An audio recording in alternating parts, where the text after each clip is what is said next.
Jo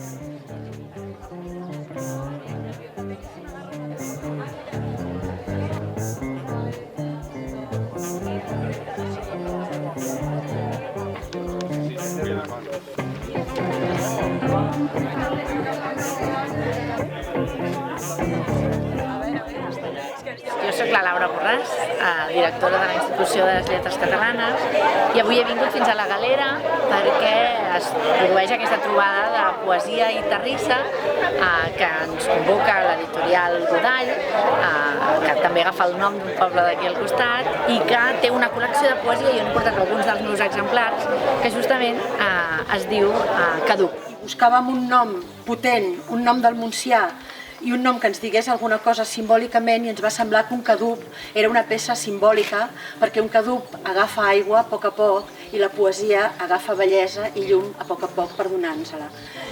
Són dos oficis que continuen i estan sempre creant, innovant, i aquesta creació i aquesta innovació, això té que donar el resultat de tindre un futur. Un futur que actes com estos, actes senzills que duem aquí a la Galera, ha de contribuir a que donar difusió i a posar el nostre granet de sorra perquè això pugui tirar endavant per molts i molts anys més. S'ha volgut trobar aquesta mena d'unió entre un ofici com és el de mestre terrissaire i per tant aquesta manera d'anar donant forma al fang, que primer no és res i que a través d'aquestes mans del mestre doncs van agafant la forma d'un objecte.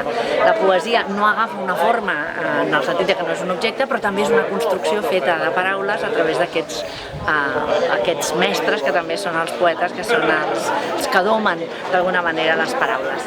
Se en verdade o desexo é unha imaxe da infancia, daquela o meu desexo acontece na ferida. Como fuxir do lugar en que o prazer se estanca e fermenta, como se baleira a memoria para ser por fin un home novo.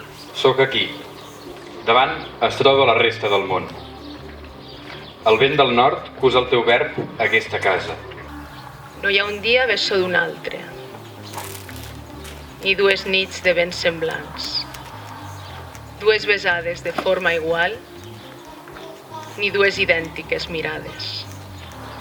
Imaginaràs que voles com l'òliba mil·lenària, rastell empenyent la memòria del que has viscut, del que has amat, del mal sofert, del mal que has fet. Avui m'has ensenyat un retrat de la teua filla. Jo t'he anunciat que seré mare. Les ametlles pengen de les branques sense esma ni propòsit. Resisteixen les ventades, la gelada, l'abandó. No cauran. Els arbres poden gronxar-se o restar quiets. El dia o la nit poden ser el que desitgin. El que volem, més que no pas una estació o un clima, és el confort de ser estranys, almenys per a nosaltres mateixos. Contrets hem sentit la fiblada, distrets del que som, i la mà esgarrapa com pot, salvatge, embrutida, la mica de vida que queda en el fons. El cos resclosit, la gola inflamada. Ni saliva ni aigua, ni paraula ni crit. I quina de les seues ones ens tornarà més neta l'aigua on no hem sabut prou banyar-nos?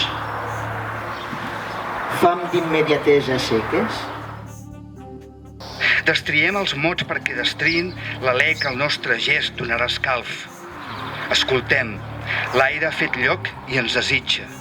Només ens cal construir la presència del gest que esborri el traç de les cruïlles. Vaig invocar l'òliba, l'esparver, mussols banyuts, ducs, estols d'estornells. Nit i dia bregava l'ocellam per destriar el gravó del gra migrat, cobrint el bancal de viva flaçada, com l'ona al mar en etern bascular.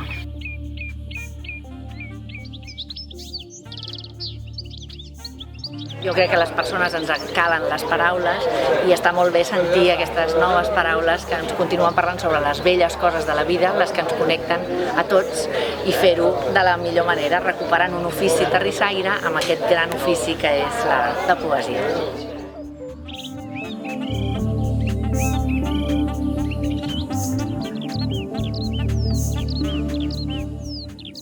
Tot lo mediterrani fa oloreta d'aromes de fruita, flor de taronja sueca, clavells a Sitges, mimoses d'Ajaccio. I la olivera, un exemple d'arbre inequívocament mediterrani. Conèixer Joan, al passar una estona tan agradable, se'ns va ocórrer fer un vi amb la seva argila i es diu Irur. Irur amb víver és 3 i aquest vi és fruit de 3 coses que van ser la terrissa, el vi i la poesia i per tant aquí està.